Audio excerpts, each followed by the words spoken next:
Before I start this video, I just want to plug a video. It was a call I was in. We were talking about the whole situation in Russia over the last weekend, the Wagner coup. Very fun. We had a fun time. So if you're interested in that, if you want to see some guys fucking around, none of us are Russian. None of us have any military experience. So I guess that makes us as qualified as anyone else to talk about this subject. I just wanted to make this video to highlight the real problem within the pro-Rhodesian community on the internet, the pro-Rhodesian camp, because I've made two videos on Rhodesia so far. I hope this will be the last one, but this will kind of be a wrap-up showing the really bad comments that I've gotten and how this really represents this community in general. You had the gall to state the atrocities were committed by both sides but failed to give an incident where Rhodesian troops were guilty of such an offense. What makes you the subject matter expert? Years after the fact, I was there. So if you watch the video in full, which I don't blame you because it was pretty bad, this was my first video on Rhodesia, you'd find I talked about the killings of hundreds of civilians via chemical weapons deployed by the Rhodesians. If you were there, you probably would have known about it. Just keep in mind the "I was there" sentiment will be echoed in more of these comments. It's kind of a justification for what they're saying, I guess. There were no mercenaries in Rhodesian army. 728,501. Stop all tis BS. So Jack must have amnesia because he somehow forgot about the 2,000 foreigners that made their way to Rhodesia to fight the insurgents. These were soldiers of fortune, joining the fight for pay, thrill, or ideological reasons.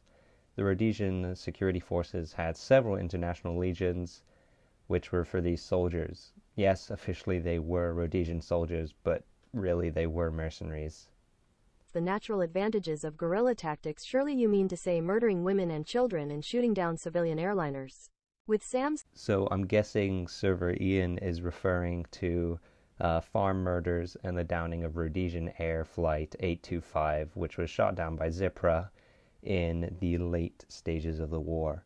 So when I say natural advantages of guerrilla warfare, not really what I mean. I mean that the population generally supports the guerrillas' cause because, obviously there wouldn't be an insurgency if people weren't happy with the status quo.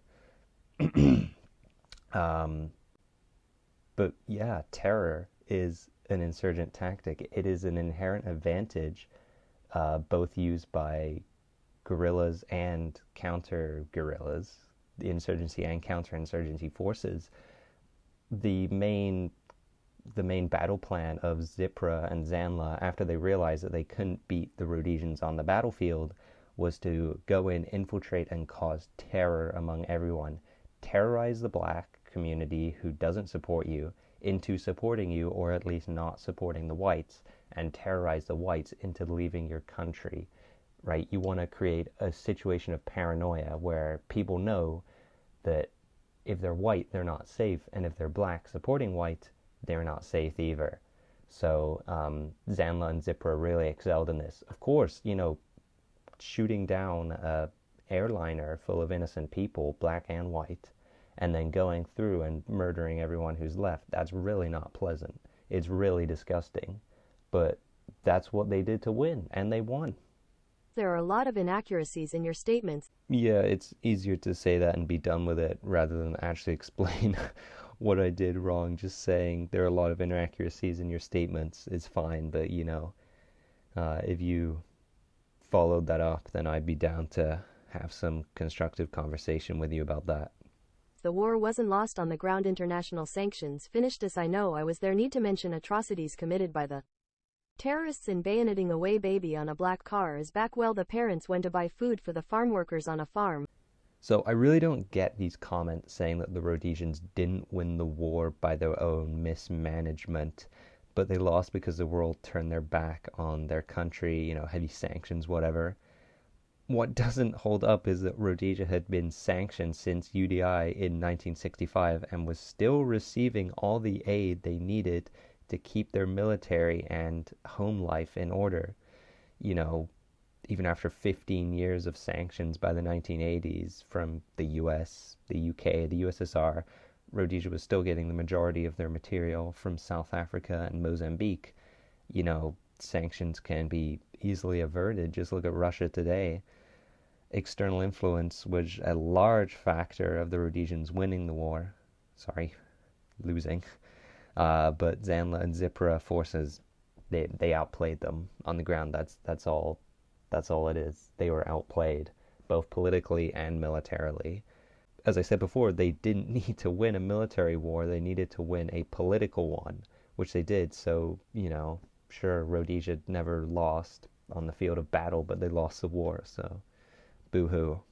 I dare say there are atrocities inflicted on citizens from both sides, but to suggest that the Rhodesian forces did anything like that tours on the villagers is outrageous and completely false. The things that the tours to their own breath and kin was barbaric, cutting off the lips and genitals of villagers and making their partners eat them just to instill fear and force them all to support Mugabe and Nkomo is terribly barbaric.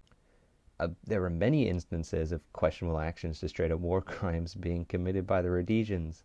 For one, cross-border raids. They violated other countries' integrity, such as even Botswana, which Botswana was pretty chill, but the Rhodesians went in and they're like, just went across the border and killed these insurgents, which you got to do what you got to do. If that's how you're gonna win the war, then that's what you got to do.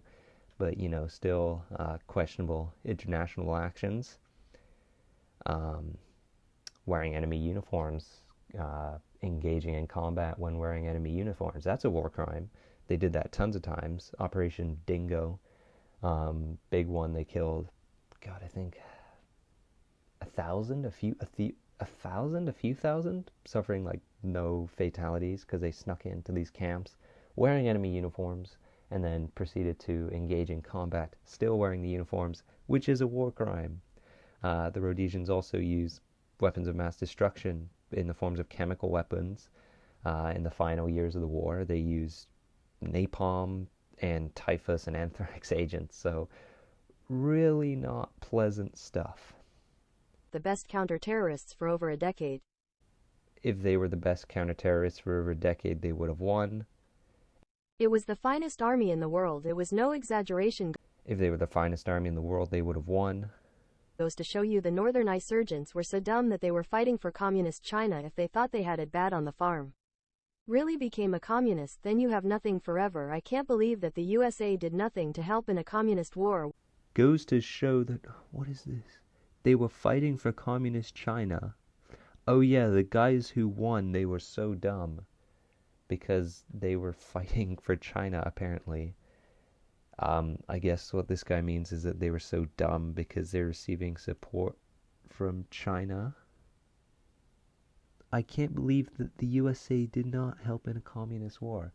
Okay, well, they didn't receive... Sorry. This comment, what? Bruh. Like, this guy is literally calling Zipra dumb for receiving support. I guess he's talking about Zipra, but he's calling Zipra dumb for receiving support from the Chinese. Yeah, the guys who basically got weapons for free from an ideologically allied nation. Oh, they're so dumb, bro. Went to crap. So sad the people in the West supported Rhodesia, but the liberal politicians knew better. As usual, it is clear that you don't have a cooking clue what happened. I was there in the army and I lost some good friends there. We won every battle, even the external on to Mozambique and Zambia. I know I was there. You're talking rubbish. Do your homework. Get the correct facts and information before you ramble on about something you know nothing about. Again, it's easier to say that I'm wrong and not really pursue anything. If you were there, why not fill me in on what I said wrong? These first-hand accounts and everything. Very nice. This cuck has drank the UN Global as Kool-Aid. The Rhodesian military was the finest fighting force that wrote the book on counterinsurgency warfare. If they were the finest fighting force in the world, they would have won. You're talking about politics, not war. They're good at fighting. About politics is a different story. If they were so good at fighting, they would have won. Have a look at the Elam massacre and have a little rethink of things. So the Elm Massacre was the murder of 12 people, two of them children, by Zipra in 1978. It was disgusting. It was a disgusting action. As I said before, killing innocent people, especially innocent children, absolutely vile.